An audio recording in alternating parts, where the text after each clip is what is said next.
ये मैं भी चाह रहा था कि अध्यापक भर्ती परीक्षा L1 और L2 के संबंध में आपसे बात करूं, तो कुछ दिन बुखार के चलते नहीं कर पाया। रीट की पात्रता परीक्षा फरवरी के लास्ट में 27-28 तारीख को हुई। उसके बाद से ही प्लान चल रहे थे और आपने भी काफ़ी बार कह दिया, सर एक अच्छी सी स्ट्रेटजी बता दीजिए, अच्छे से एक सामग्री के बारे में थोड़ा आइडिया दे दीजिए, कुछ कॉमन बातें बता दीजिए। चूँकि गवर्नमेंट ने डेट भी घोषित कर रखी है जनवरी में, 21 जनवरी, और अब ऐसी स्थिति में हमारे पास में 10 महीने का समय है। इसको कैसे मैनेज करें बढ़िया तरीके से कि हमारा सिलेक्शन जो है सुनिश्चित हो सके। तो आज हम बात करेंगे अध्यापक भर्ती परीक्षा पर, ठीक है। अब देखिए, इसमें हम बहुत डिटेल से चीज़ें समझने वाले हैं। अध्यापक भर्ती परीक्षा में 3 बिंदुओं पे हम बात करेंगे। भर्ती परीक्षा जनवरी 2026, ठीक है। तकरीबन 10 महीने आपके पास में पड़े हैं। अगर अप्रैल से शुरू करें, अप्रैल, मई, जून, जुलाई, अगस्त, सितंबर, अक्टूबर, नवंबर, दिसंबर, जनवरी, ठीक है। 10 महीने का टाइम पड़ा है पूरा। और 10 महीने में अध्यापक भर्ती परीक्षा के संबंध में हम 3 बिंदुओं पे बात करेंगे। सबसे पहले कुछ सामान्य बातें देखेंगे कि सभी को ध्यान रखनी है, और उसके बाद में देखेंगे पाठ्यक्रम रणनीति क्या होनी चाहिए, आप किस तरह से सुबह से शाम तक किस तरह से अपनी दिनचर्या सेट करें, और तीसरा पाठ्य सामग्री को कैसे मैनेज करें,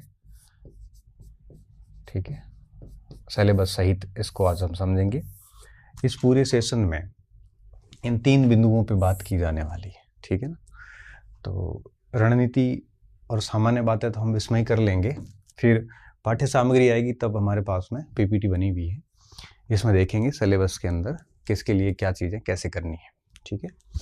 सबसे पहले हम कुछ कॉमन चीज़ें डिस्कस कर लेते हैं, सामान्य बिंदुओं पे बात कर लेते हैं कि ध्यान क्या रखना है, ठीक है। देखिए, सबसे पहली बात ध्यान ये रखना है कि अब यहाँ पे स्टूडेंट 2 टाइप में बंट जाएंगे।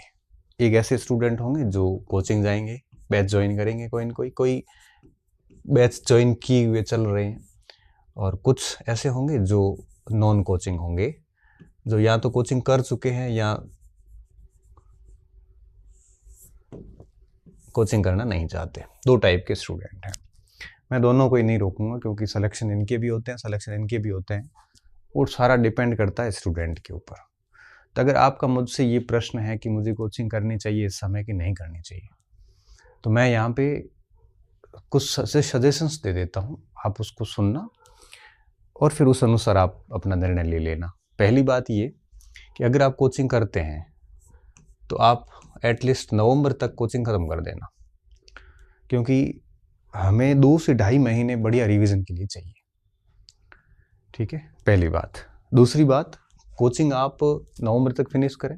कोचिंग तभी करें जब आपको ये लगे कि आप घर पे स्टेबिलिटी नहीं बना पा रहे हैं, स्थिरता नहीं बना पा रहे हैं, और अगर स्थिरता नहीं आ रही, मतलब भटकाव बहुत हो रहा है, क्या करें, क्या पढ़े, क्या छोड़े, कुछ समझ में नहीं आ रहा है, नियमितता नहीं बन पा रही है, ऐसी अगर सिचुएशन है तो कोचिंग कर सकते हैं। और अगर पहली बार तैयारी कर रहे हैं तब भी अगर आप है तो भी कोचिंग कर सकते हैं, नुकसान वाली बात नहीं है, क्योंकि पहली बार कई बार चीज़ें हमें समझ में नहीं आ रही होती कि कितना पढ़े, कैसे पढ़े, कंपटीशन नहीं बनता। कोचिंग क्लासेस में क्या है कि बहुत सारे बच्चे होते हैं, टेस्ट होते हैं, तो थोड़ा सा एक आइडिया बैठ जाता है कि भाई हमारा लेवल कितना है, हमें और कितना पढ़ने की आवश्यकताएं हैं, ठीक है। तो ये चीज़ें हैं, अगर ये चीज़ें हैं तो आप क्लास ले सकते हैं और कोचिंग ज्वाइन कर लेते हैं, तो अक्टूबर नवंबर तक बैच फिनिश कर देना, और उसके बाद आप केवल सेल्फ स्टडी करना, ठीक है। और रही बात नॉन कोचिंग, अगर आप नॉन कोचिंग हैं, मतलब कोचिंग नहीं जा रहे हैं, तो आप अपना टाइम टेबल बना के कोई न कोई टेस्ट सीरीज ज्वाइन कर लीजिए, ठीक है। और क्यों कोचिंग के लोगों को टेस्ट सीरीज की ज़रूरत पड़ती नहीं है, क्योंकि वो क्लास के कोचिंग के अंदर टेस्ट होते रहते हैं, तो कंटिन्यूसली टेस्ट देते रहेंगे। लेकिन नॉन कोचिंग है, वो टेस्ट ज्वाइन कर लेना चाहिए, और टेस्ट सीरीज़ के अकॉर्डिंग थोड़ा सा उस प्लान को ऐसे सेट करना चाहिए टेस्ट के अकॉर्डिंग कि वो बढ़िया तरीके से टेस्ट भी होते रहे, साथ साथ में कोर्स होता रहे। दिन में 2 से 3 घंटे अगर टेस्ट सीरीज के अकॉर्डिंग पढ़ते हैं तो बाकी 7-8 घंटे 10 घंटे अपनी प्लानिंग से भी चलते रहे। ये कौन कर सकता है? नॉन कोचिंग, जिसने पहले बहुत अच्छे से तैयारियां कर रखी है या कोचिंग का काम पहले उसने पूरा कर लिया है, तो फिर वो नॉन कोचिंग वाले स्टूडेंट हो जाते हैं। तो इस समय ये कहना कि भाई नहीं कोचिंग नहीं करना है या कोचिंग करना ही है, तो ये दोनों अतियाँ गलत है। मैं कहूँ कोचिंग नहीं करना है, ये बात भी गलत है क्योंकि कई बच्चों को बहुत ज़रूरत होती है। मैं कहूँ नहीं कोचिंग करना ही है, ये भी गलत है क्योंकि कईयों को ज़रूरत नहीं होती। ये सब स्टूडेंट के ऊपर डिपेंड करता है, ठीक है। तो पहली बात तो ये, तो अगर करते हो, नहीं करते हो तो इश्यू नहीं, अगर करते हैं तो एटलीस्ट आप है वो नवंबर तक इसको फिनिश कर दें। पहली बात आपको इस चीज़ का स्पेशली ध्यान रखना है। दूसरा, अगर आप कोचिंग कर रहे हैं तभी इस समय आपको टेस्ट वेस्ट की आवश्यकता नहीं है क्योंकि कोचिंग क्लासेस में टेस्ट होते रहते हैं, कोई भी कोचिंग राजस्थान का। अगर आप कोचिंग नहीं कर रहे हैं तो कोई टेस्ट सीरीज ज्वाइन कर लो और टेस्ट को डेली 2 से 3 घंटे टेस्ट की प्लानिंग को टाइम दीजिए और बाकी टाइम शेष जितना भी समय बचता है वो आप अपनी जो आगे अपन रणनीति पे बात करेंगे उसके अकॉर्डिंग आप आगे तैयारी शुरू कर दीजिए, ताकि 10 महीने बढ़िया तैयारी हो जाएगी तो हमारा सिलेक्शन हो जाएगा। इसके अलावा मटेरियल जो होता है उस पे हम आगे बात करेंगे कि अगर कोचिंग पढ़े हैं तो कोचिंग ने आपको खूब सारा अच्छा मटेरियल दिया होगा, नहीं पढ़े हैं तो आपके पास में नोट्स या किताबें जो भी है आपका अपना मटेरियल होगा, उस पर भी हम आगे वो डिस्कस करने वाले हैं, ठीक है। ये कॉमन बात तो ये थी। दूसरी कॉमन बात ये समसामयिक, इसको हम अक्सर हल्के में लेते हैं, जिसको हमें नहीं लेना चाहिए। इसको आप जनवरी 25 से शुरू कर दीजिए। आप मुझे अब ये मत पूछना कब से शुरू करें, जनवरी 25 से शुरू कर दीजिए और राजस्थान का करंट स्पेशली आपको बढ़िया तैयार करना है। इस हेतु आप क्या कर सकते हो, मंथली मूमल पढ़ सकते हैं, मासिक मूमल जो आती है, साथ में सूजस पत्रिका जो आती है वेबसाइट पे आ जाती है आजकल तो उसको पढ़ सकते हैं। उससे खुद के शॉर्ट नोट्स राजस्थान करंट के बना सकते हैं। इसमें क्या, जैसे राजस्थान के खेल खिलाड़ी है, राजस्थान की जन कल्याणकारी योजनाएं हैं, राजस्थान से संबंधित पर्सन इन न्यूज़ है, पैलेसेज इन न्यूज़ हैं, नई बुक्स हैं, राजस्थान के अंदर जो भी कोई इकोनॉमिक समिट हुआ है या कोई राजस्थान के लोगों को खेल वगैरह में नेशनल लेवल या इंटरनेशनल लेवल पे कोई परफॉर्मेंस हुई है, तो ये आप है वो जनवरी से नोट्स बनाने इसके शुरू कर दें, ठीक है। मैं इसकी एक क्लासेस जल्द ही शुरू कर दूंगा राजस्थान समसामयिकी की, जो मेरे इसी चैनल पे होगी। सप्ताह की एक क्लास लूँगा, लेकिन आप उस क्लास के भरोसे न रहें, आप अपने लेवल पे मंथली ये अभी से शुरू कर दें। अगर आप इसको लेटली स्टार्ट करते हैं कि नहीं एक साथ लास्ट में देख लेंगे, तो आप करंट में बहुत नुकसान कर जाओगे खुद का, क्योंकि 10-12 सवाल भी आते हैं करंट के, तो आते ही है, तो वो सवाल पूरे सही किए जा सकते हैं अगर आप जनवरी से कंटिन्यूसली करंट अफेयर तैयार करते हैं। और मुझे लगता है कि एक छोटी सी रजिस्टर तैयार कर लेना चाहिए और उसमें राजस्थान के करंट की जो मेन बातें होती हैं उसको शॉर्ट में आप डेली अगर आधा पौना घंटा भी देते हैं तो बढ़िया करंट तैयार हो जाता है। डेली भली मत दो, सप्ताह में एक दिन ही आप दे दो, भली 2 घंटे 2-3 घंटे, तब भी आप करंट अफेयर बढ़िया तैयार किया जा सकता है। तो समसामयिकी को आप है वो अभी से शुरू कर देना, ये काम आप है वो टॉप प्रायोरिटी पे रखना। इसके अलावा जो ज्योग्राफी का मैटर है राजस्थान का, तो वो आपके अभी वही पढ़िए जो 33 जिलों के बेस पे था। तो क्योंकि अभी तक देखो क्षेत्रफल पता नहीं है, बाउंड्री पता नहीं है, और मान लो 41 के बेस पे कोई एक आधा प्रश्न इधर उधर होता है तो कोई बड़ी बात नहीं है, आप आराम से उसको कर लोगे। आप तो नए जिलों में केवल इतना ही ध्यान रखें कौन सा जिला किससे अलग हुआ है, कुल कितने जिले हैं, कौन सा जिला किस संभाग में, इतनी सी बातें याद रख लेना। बाकी वही पुरानी ज्योग्राफी देखनी है और इतिहास वगैरह में तो कोई बड़ा फर्क पड़ता नहीं है, तो दिक्कत वाली बात नहीं है, ठीक है। इसके अलावा RBSC और जो Rajasthan board of secondary education की जो किताब है, क्योंकि इसमें अभी NCERT चल रहा है पूरा, ठीक है, तो इन किताबों को बेस बनाएं। ये बेस बनाना ज़रूरी है क्योंकि इन किताबों से एक बड़ा भाग पेपर का जो है वो पूछ लिया जाता है। देखो ये एक बेसिक सामान्य बात है, तो सभी को ध्यान रखनी है। इसके अलावा अगर आप देखोगे तो कम से कम परीक्षा तक आप 3 से 4 बार बढ़िया सिलेबस भी है वो पूरा करें, और सिलेबस का कोई भी हिस्सा इस भरोसे नहीं छोड़े कि ये मुझे आता नहीं है, ये बाद में कर लूँगा, ये बाद में। कई बार हम क्या गलती करते हैं, हम वही टॉपिक बार-बार पढ़ते रहते हैं जो हमें अच्छे आते हैं। जो नहीं आते उसको अपन इग्नोर करते हैं, करते जाते हैं। लास्ट में ऐसी स्थिति आती है कि हम कुछ भी ठीक से नहीं कर पाते। और अगर आप सिलेबस का एक बड़ा हिस्सा टालते रहोगे ना कि बाद में, तो अंदर कॉन्फिडेंस है ना लूज़ रहेगा। एक ऐसी फीलिंग आएगी जैसे कहीं न कहीं मेरे अंदर बड़ी कमज़ोरी है। तो सिलेबस का एक हिस्सा इस तरह से फॉरवर्ड मत करना कि बाद में करूँगा। जो पोर्शन टफ है अभी आपके लिए, वो आज से शुरू कर दो। जो सिंपल है वो तो आप बाद में भी कर लोगे। जो बेहद टफ है, किसी को जैसे गणित नहीं आती, तो अभी से उस पे लग जाओ। किसी को आईसीटी नहीं आती, उस पे अभी लग जाओ आप, ठीक है? तो 3-4 बार पाठ्यक्रम करें और कोशिश करें 100% ही पाठ्यक्रम देखें इस बार, क्योंकि टाइम खूब पड़ा है। और अगर 3-4 बार इसको बढ़िया से तैयार किया जाए तो दिक्कत नहीं है। इसके अलावा आपको एक बिंदु और इसमें ध्यान रखना है, वो ये कि बहुत अधिक गहराई में ना जाए। कई बार हम क्या करते हैं, हम मार्केट का हिस्सा बन जाते हैं। कैसे? कि जैसे मान लो मैं कोई लेखक हूँ, ठीक है? वो मुझे मेरा किताब बेचनी है, तो मैं क्या करूँगा, मैं आरपीएससी के या हाल ही में राजस्थान गवर्नमेंट की परीक्षाओं में कोई ऐसा कठिन सवाल निकाल के लाऊंगा 2-4, जो राजस्थान के किसी बच्चे से वैसे सही होगा नहीं और पढ़ते तब भी नहीं होता। ऐसा सवाल लाऊंगा और उसको मेरे सोशल मीडिया जितने भी हैंडल्स है यूट्यूब वगैरह पे, वो सवाल काट के और मेरे कंटेंट से अगर वो सवाल आया है तो मैं वहाँ से बताऊँगा, देखो मेरी किताब से प्रश्न आया हुआ है या मेरे कोर्स से प्रश्न आया। एक आधा प्रश्न, पूरा पेपर दाए तो दिक्कत नहीं है। एक आधा सवाल ऐसे लाएंगे, अब हम टेंशन में आ जाते हैं, हम फिर करने लगते हैं यार ये बदलता पैटर्न है पता नहीं, तो फिर बच्चा डर जाता है। और बच्चा डरने के बाद क्या करेगा, उस पुस्तक को खरीदेगा। अब उस पुस्तक को खरीदने के बाद में फिर उसका पूरा दिमाग खराब होगा और वो सारे तथ्य भी इतने याद नहीं होते। इसलिए जब सिलेबस बहुत बड़े हो, जैसे अध्यापक में है, तो जब सिलेबस बड़े होते हैं तो गहराई की उम्मीदें नहीं रखी जाती, क्योंकि जितना आप डेप्थ गहराई में जाओगे, अब आपको पता है राजस्थान जीके पूरा है, आईसीटी पूरा है, साइकोलॉजी पूरा है, मेथड्स पूरे हैं, सब्जेक्ट्स, टीचिंग सब्जेक्ट्स पूरे हैं और एजुकेशन सिनेरियो पूरा है, आरटीई है, क्या क्या याद करोगे? इतना अधिक डेप्थ में जाने की बिल्कुल आवश्यकता नहीं है। इतना अधिक डेप्थ में जाने से आपके कई सारे पोर्शन छूट जाएंगे। इससे बेहतर है कि इसको बेहद ही सिंपल तरीके से पढ़िए। 10वीं 12वीं तक का लेवल बहुत होता है, L1 के लिए 10वीं तक का, L2 के लिए 12वीं तक का। इससे ज़्यादा बाल की खाल निकालने से अल्टीमेटली लॉस आपको है, क्योंकि किसी भी विषय का अंत नहीं। अगर आप सोचते हो कि हम पूरा याद कर लेंगे, पूरा कभी होता ही नहीं किसी चीज़ का। आपको मैं फंसा सकता हूँ, मुझे कोई और फंसा सकता है, उसको कोई और फंसा सकता है, क्योंकि अंत नहीं है, अंत बिल्कुल नहीं है। मतलब चीज़ें असीमित हैं।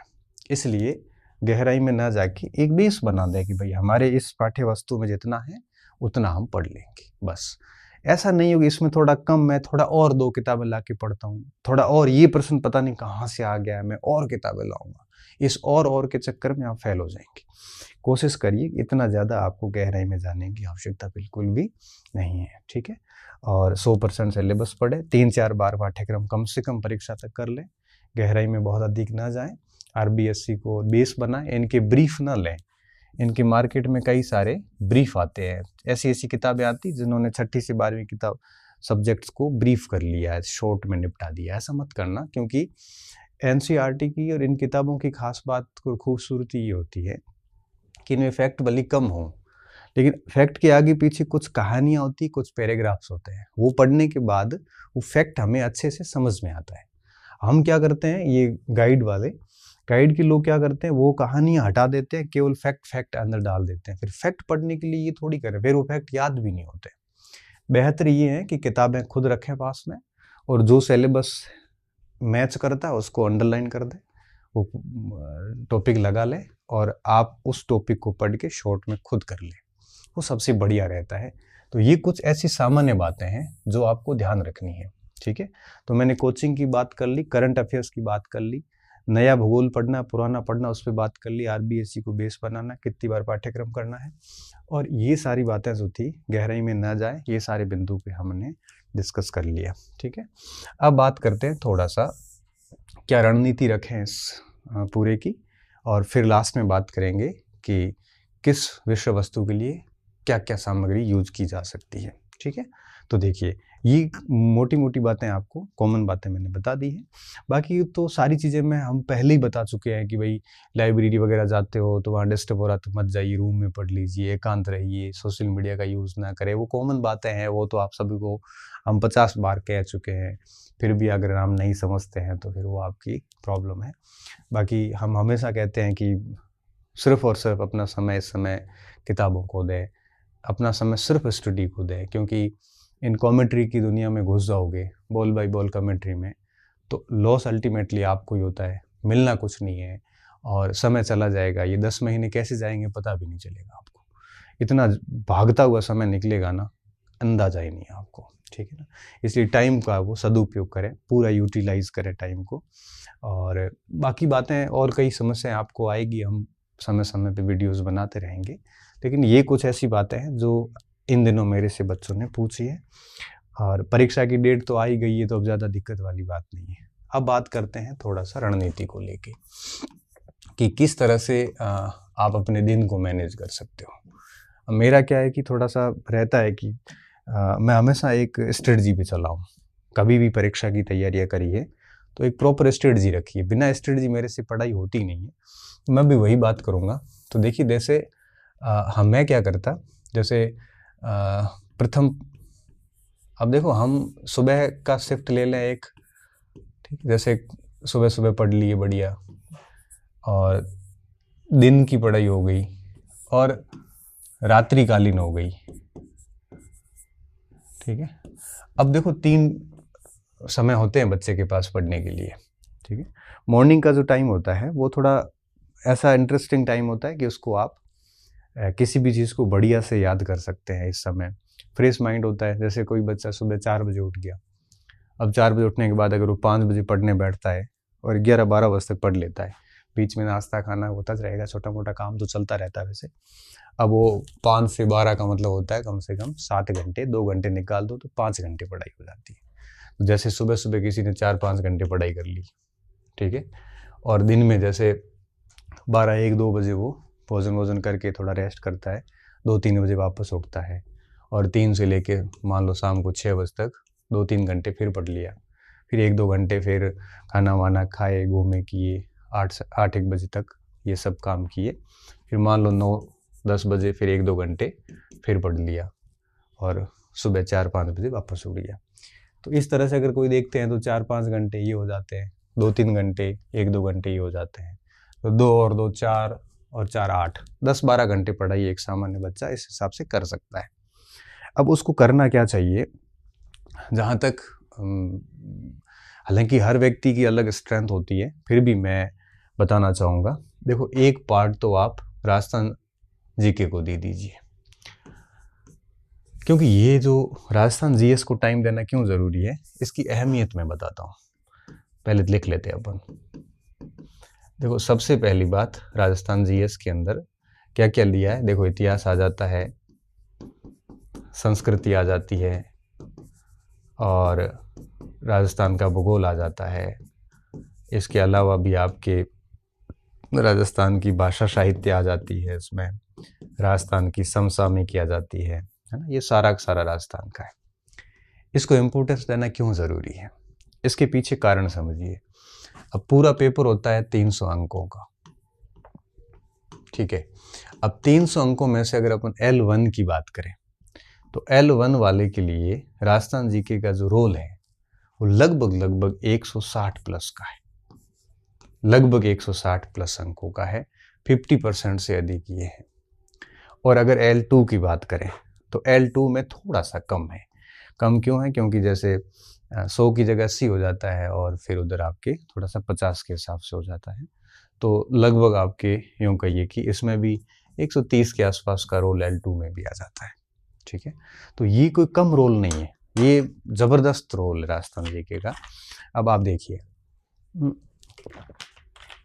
अगर आपका सुबह सुबह के 4-5 घंटे का जो टाइम है, उसमें अगर ये सारा राजस्थान का आप राजस्थान के अंदर राजनीति विज्ञान भी आ जाती है, सारा आता है राजस्थान। राजस्थान अध्ययन का मतलब है सब उसमें। तो मॉर्निंग में अगर आप बहुत बढ़िया से राजस्थान जी के पढ़ते हैं तो इसका मतलब क्या हुआ, मतलब ये हुआ कि 12 बजे तक आपकी हर दिन 50% से अधिक तैयारी हो गई, क्योंकि 150 का तो रहता ही है राजस्थान जी के। अब आप सोचिए कि सुबह 12 बजे तक आपकी भर्ती परीक्षा जिसकी आप तैयारी कर रहे हैं उसकी आधी तैयारी आप कर चुके हैं। इससे बढ़िया क्या हो सकता है कि, क्योंकि जनरली हम मित्रों से भी मिलते हैं ना, तो सारा काम 12 बजे के बाद ही होता है, 12 बजे से पहले जनरली पढ़ाई करते हैं। तो 50% तैयारी अगर आप सुबह ही कर लेते हैं, और ये ऐसा पोर्शन है जहाँ से आप बच्चे 80 से 90% सवाल भी राजस्थान जीके के सही कर लेते हैं। ठीक है, तो आगे इनकी किताबें क्या रखनी है वो अपन पाठ्य वस्तु में बात करेंगे। तो मॉर्निंग में आप पूरे राजस्थान जीके को भरपूर समय दे दीजिए, कोई दिक्कत वाली बात नहीं है। ठीक है, अब बात करते हैं दिन में क्या करना है। दिन में आप क्या कर सकते हैं, विद्यालय विषय रख सकते हैं। ठीक है, विद्यालय विषय को देख लो। अब देखो, विद्यालय विषय के अंदर दो चीजें हैं। अगर आप L1 की बात करोगे तो आपको पता है कि 5 विद्यालय विषय है, गणित, विज्ञान, हिंदी, इंग्लिश और आपके पर्यावरण L1 में, और L2 के अंदर अलग से स्थिति रहेगी। 5 है और टोटल एक विद्यालय विषय 18 अंक का है। ठीक है, अब आप क्या कर सकते हो, आप जो 10 अंक का है विद्यालय विषय, क्योंकि विद्यालय विषय 10 + 8 का रहेगा। 10 + 8 का क्या, 10 का आपके रहेगा टीचिंग मेथड रहेगा 8 नंबर का, और 10 नंबर का उसमें आपका विद्यालय विषय का ज्ञान रहता है। तो जैसे 50 नंबर का ये रह गया, 50 अंक का विद्यालय विषय है। 40 अंक का जो है वो विद्यालय विषय की टीचिंग मेथड है, उसको अपन रात्रि में बढ़िया देख सकते हैं। अगर L2 की बात करें तो अगर आप मेथड को छोड़ें तो विद्यालय विषय है लगभग 120 अंकों का। ठीक है, अब आप दिन में जैसे 11-12 बजे तक ये पढ़ाई कर ली, फिर 3 से लेकर 6 तक 2.5 से 3 घंटे की बढ़िया दिन की एक शिफ्ट निकलती है, मिनिमम 3 घंटे की निकल सकती है, कई बच्चे 4 घंटे की भी कर सकते हैं। तो 3 से 4 घंटे की एक शिफ्ट विद्यालय विषय को दी जा सकती है। L2 वालों को तो देनी ही चाहिए, और जो L1 के लोग हैं वो 50 + 40 करके 90 नंबर का काम कर लेते हैं। अब अगर आप दिन में अच्छा शिफ्ट एक विद्यालय विषय को देते हैं, तो अगर L2 के हैं तो 120 का हो जाता है, L1 के हैं तो 90 का ही हो जाता है। मतलब 2 शिफ्ट में आपने 160 + 90 250 का काम कर लिया 300 में से डेली। अब आप अगर रात को नहीं भी पढ़ते हैं ना, तब भी आप ये 2 काम कर चुके हैं। अब इसमें करना कैसे है, 5 है, एक कर लीजिए, रैंडम उठा सकते हो, 2 उठा सकते हो, डेली 2 कर सकते हो। जैसे विज्ञान कर लिया आपने, विज्ञान 5-7 दिन 10 दिन में पूरा कर लिया, फिर 2-4-5 दिन दूसरा सब्जेक्ट गणित कर लो, फिर 1-2-5 दिन हिंदी कर लो, फिर 2-5 दिन सामाजिक पर्यावरण, से रैंडम घुमाते रहो। ऐसा नहीं हो विद्यालय विषय में एक लेके बैठ जाओ। सबसे बढ़िया तरीका ये होता है। अगर आप L2 के हैं और जैसे मान लो सामाजिक के हैं, तो आप पहले जैसे इतिहास पढ़ लिया थोड़े दिन तक, इतिहास को मोटा मोटा पूरा कर लिया, फिर भूगोल कर लिया, फिर इकोनॉमिक्स कर लिया, फिर पॉलिटिकल साइंस कर लिया, फिर वापस उसको ऐसे घुमाते रहो। तो दिन में आप विद्यालय विषय को टाइम दे दो। ठीक है, इन दोनों के बीच में आप 1-1.5 घंटे आराम से रेस्ट भी कर सकते हैं, कोई दिक्कत वाली बात नहीं है। अब रात्रि में 1-2 घंटे पढ़ने का समय शेष बच गया आपके पास। इस समय आप क्या करो, मनोविज्ञान देख लो, मनोविज्ञान और ICT। ये क्यों रात्रि में, ये रात्रि में इसलिए कि ये एक ऐसा पोर्शन है जो बच्चों ने खूब पढ़ रखा है, क्योंकि रीट पात्रता में भी पढ़ा है, इतना ज़्यादा है नहीं, यहाँ आप सो भी जाते हैं तब भी दिक्कत नहीं। आप इसमें यूं भी कर सकते हैं कि मनोविज्ञान और ICT रात को पढ़ लिए और इसके साथ में मेथड्स देख लिए सारे। ये जो 40 अंक के मेथड है ना, वो यहाँ मान लो कर लिए, इस जगह पे कर लिए। अब यहाँ पे 120 अंक की सामाजिक आती है ना, तो 20 के मेथड आते हैं, तो 140 नंबर का सब्जेक्ट L2 में हो जाता है। तो 20 के मेथड जैसे इधर ले लिए, विधियाँ, शिक्षण विधियाँ। अब इधर शिक्षण विधियाँ अगर आप रात्रि में ले लेते हैं तो फिर क्या थोड़ा ज़्यादा हो जाता है, लेकिन किया जा सकता है। तो अब क्या होगा, 20 का मनोविज्ञान, 10 का ICT, 30 और L2 है तो 20 नंबर के मेथड हो जाते हैं, 50 के मेथड हो जाते हैं। इधर आप देखोगे तो आपके 40 अंक के मेथड है, 5 गुणा 8 मतलब 40 अंक के मेथड इधर हो जाते हैं। तो आप इस तरह से इसको सेट कर लो। इससे क्या होगा कि 300 अंकों की तैयारी एक साथ चलेगी, और जब 300 अंकों की तैयारी एक साथ चलती है तो बिल्कुल कॉन्फिडेंस लूज नहीं होता, और आपको बिल्कुल समय नहीं मिलता, सुबह से शाम तक सोचने का भी समय नहीं मिलता कि आपको, होता है ना कई बार आप कहते हैं ना कई बार कि सर हमारे एक्स्ट्रा थॉट आते हैं, बहुत ज़्यादा सोचते हैं। वो कब होता है? थॉट्स अधिक तब आते हैं जब हम पढ़ नहीं रहे होते हैं, हम सिर्फ पढ़ाई करने का सोच रहे होते हैं ना, तब हमारे दिमाग में बहुत सारे थॉट आते हैं। अगर आप सुबह से शाम तक इस कदर खुद को बिजी रखेंगे तो मैं दावे के साथ कह सकता हूं कि आपके दिमाग में दूसरी कोई बात ही नहीं आएगी। आप एक चैलेंज पूरा करके दूसरे के ऊपर लग जाओगे, दूसरा करके तीसरे पे लगोगे, तीसरा करते करते नींद आ जाएगी। ये सिस्टम है वो चलाया जा सकता है। अच्छा, ये कौन कर सकता है? ये अगर आप कोचिंग जा रहे हैं तो नहीं हो पाएगा। ये उन बच्चों के लिए जो नॉन कोचिंग स्टूडेंट है। कोचिंग में जैसे चले जाते हैं 5-6 घंटे, तो फिर आप इनमें से एक कर सकते हो। जैसे मॉर्निंग में कर लिया, इवनिंग का काम आपने कोचिंग चले गए, ठीक है। अगर आप मॉर्निंग में कोचिंग जाते हैं तो इवनिंग में ये कर सकते हो, ये फिर खुद से क्लास के अंदर ही करना पड़ेगा। तो ये जो स्ट्रेटजी है ये उसके लिए जो 24 घंटे घर पे बैठ के फ्री पढ़ रहा उन बच्चों के लिए है। कोचिंग वाले अपनी स्ट्रेटजी अपने अनुसार बना दें, ठीक है। तो अब देखिए, तो अब आप में रणनीति में कोई दिक्कत, देखो मैंने कुछ बेसिक्स बातें पहले बता दी, कंटेंट वगैरह चेंज नहीं करना, सामान्य सामग्री रखनी, उसके बारे में अपन आगे और बात करेंगे। सामान्य बातें मैंने बता दी, और आपकी रणनीति क्या रहनी चाहिए वो भी मैंने ऑलमोस्ट बता दिया आपको, कि मॉर्निंग का जो टाइम है पूरा राजस्थान जीके को दे दे, क्योंकि 50% अकेला ये है, और दिन का समय विद्यालय विषय को दे दे आप, ठीक है। ये मार्किंग थोड़ी इधर उधर हो सकती है क्योंकि मुझे याद रखने की ज़्यादा ज़रूरत है नहीं, वो तो आपको पता ही है वैसे। और रात्रि का समय मनोविज्ञान और आईसीटी जैसे सब्जेक्ट्स और विधियों को दिया जा सकता है, और दिन में विद्यालय विषय, और शाम को ये। अगर आपको लगता है कि आपका राजस्थान जीके बहुत साउंड है तो ऐसी स्थिति में आप इसको दिन में करके इसको भी मॉर्निंग में कर सकते हो। अब मॉर्निंग में आप वही विषय करें जो आपका थोड़ा कमज़ोर है, जिसका रोल बहुत अधिक है। अब ये आपके ऊपर है कि आप मॉर्निंग में कौन सा करते हैं और दिन में कौन सा करते हैं। रात को तो यही ठीक है क्योंकि बहुत अधिक रोल नहीं है, और अगर मान लो नहीं भी पढ़ पाए 1-2 दिन तो भी कोई फ़र्क नहीं पड़ता। लेकिन इधर अगर आप नहीं पढ़ते हो तो बहुत फ़र्क पड़ेगा, ठीक है। तो मॉर्निंग से लेके रात्रि तक इस तरह का शेड्यूल सेट कर दें, और इसमें भी क्या करना, रैंडम करना। जैसे मान लो इतिहास पढ़ लिया, डेली आप 5-6 घंटे 4-5 घंटे पढ़ते हैं, तो मुझे लगता है इतिहास भी 15 दिन में निपट जाता है। ऐसे एक एक सबको निपटाते जाओ, फिर वापस रैंडम घुमाते जाओ।